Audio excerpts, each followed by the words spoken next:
Board বেশ কিছুদিন ভাবছিল নারীদের ক্রিকেটটাকে আর কিভাবে আমরা একটু এগিয়ে নিয়ে যেতে পারি, এবং সেই সেই বিষয়টাকে মাথায় রেখে মেয়েদের জন্য বিপিএলটা করা যায় কি না সেটা নিয়ে একটা চিন্তা ভাবনা ছিল, এবং আজকে সিদ্ধান্ত হয়েছে যে আমরা সেটা করব। মূলত সেটা নিয়ে আমরা একটু আলোচনা করতে চেয়েছিলাম আজকে। এর বাইরে অন্য কোনো প্রসঙ্গ থাকলে সেটা নিয়ে কথা বলবো, বাট মূলত সেটা নিয়ে আমরা আলাপ করতে চাই আজকে। সো এই সিদ্ধান্তটা হয়েছে যে আমরা উইমেন্স বাংলাদেশ প্রিমিয়ার লিগ এটা আমরা আয়োজন করব। 3টা দল নিয়ে এটা করার পরিকল্পনা করা হয়েছে, এবং এটা এই বিপিএল শেষ হবার পরপরই অনুষ্ঠিত হবে, এবং এর এর এর ডিউরেশন 8 থেকে 9 দিনের মতো ডিউরেশনের মধ্যে শেষ হবে। অলরেডি আমরা কিছু কিছু ফ্র্যাঞ্চাইজির সাথে কথা বলেছি এবং তারা আগ্রহ দেখিয়েছে, এবং এটা ওয়ান অফ একটা টুর্নামেন্ট হবে, এবং এটা কিছুটা আমরা শুরু করতে চাই এবং দেখতে চাই যে নারীদের ক্রিকেটের এই জিনিসটাকে যে আমরা নিয়ে আসি সামনে টি20 ফরম্যাটে, সেটার এফেক্টটা কীরকম হয়। আমরা আশা করছি যে এটা নারী ক্রিকেটকে আরেকটা লেভেলে হয়তো উন্নীত করতে পারবে।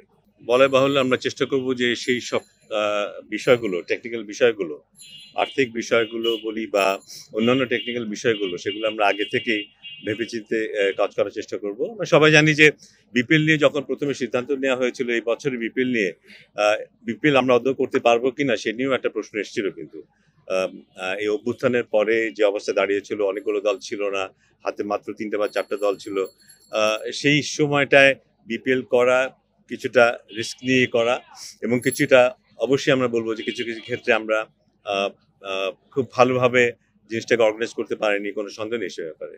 বাট আশা করছি সমস্যাগুলো আস্তে আস্তে দূরীভূত হবে। তবে মেয়েদের এইটার ব্যাপারে আমরা রিসেন্ট বিপিএল এর যে অভিজ্ঞতা, সেটাকে ডেফিনেটলি আমরা কাজে লাগাবো। কারণ একটা মানসম্পন্ন টুর্নামেন্ট করতে গেলে যে ধরনের যে মানের প্লেয়ার দরকার, সেই মানের প্লেয়ার আমার মনে হয় না আমরা এর চাইতে বেশি দল করলে সেটা হতে পারতো।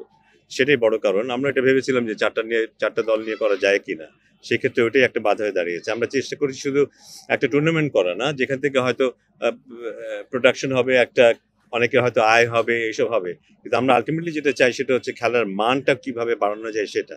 আমরা মনে করেছি যে 3টা দল নিয়ে যদি আমরা এটা আয়োজন করতে পারি, সেই ক্ষেত্রে খুব কম্পিটিটিভ একটা টুর্নামেন্ট আয়োজন করা সম্ভব, এবং এর থেকে কিছু আউটকামও আমাদের ফেভারে আসতে পারে। প্রতি রাউন্ডে 3টা করে ম্যাচ হবে, 2টা রাউন্ড মানে 6টা ম্যাচ হবে, তারপরে ফাইনাল হবে, টপ 2টা টিম ফাইনাল খেলবে, এই মিলে 7টা ম্যাচ হবে।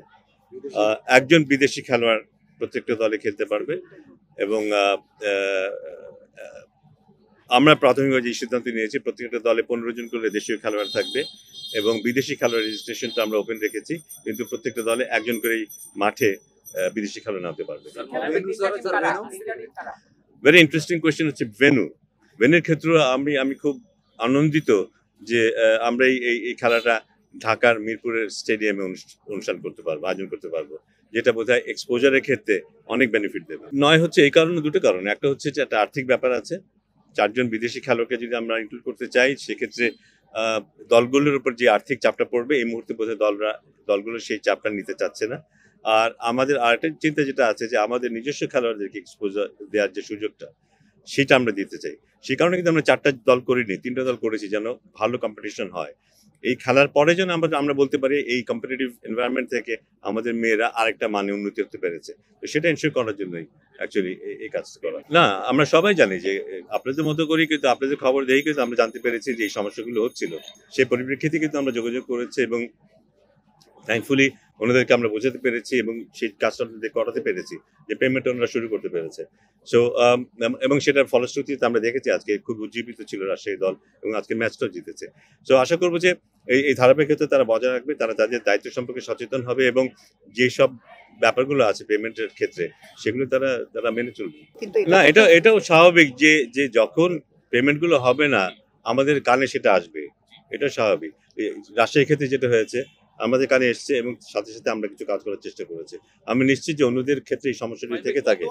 না, অবশ্যই, এবং আমরাও কিন্তু অবশ্যই কি বলবো বিব্রত এইসব কারণ নিয়ে। শুধু ক্রিকেট বোর্ড না, আমরা পুরো ক্রিকেট ফ্যাটার্নিটি কিন্তু বিব্রত এইসব কারণে, এবং এগুলি আমাদের সবার জন্য এগুলি শিক্ষা।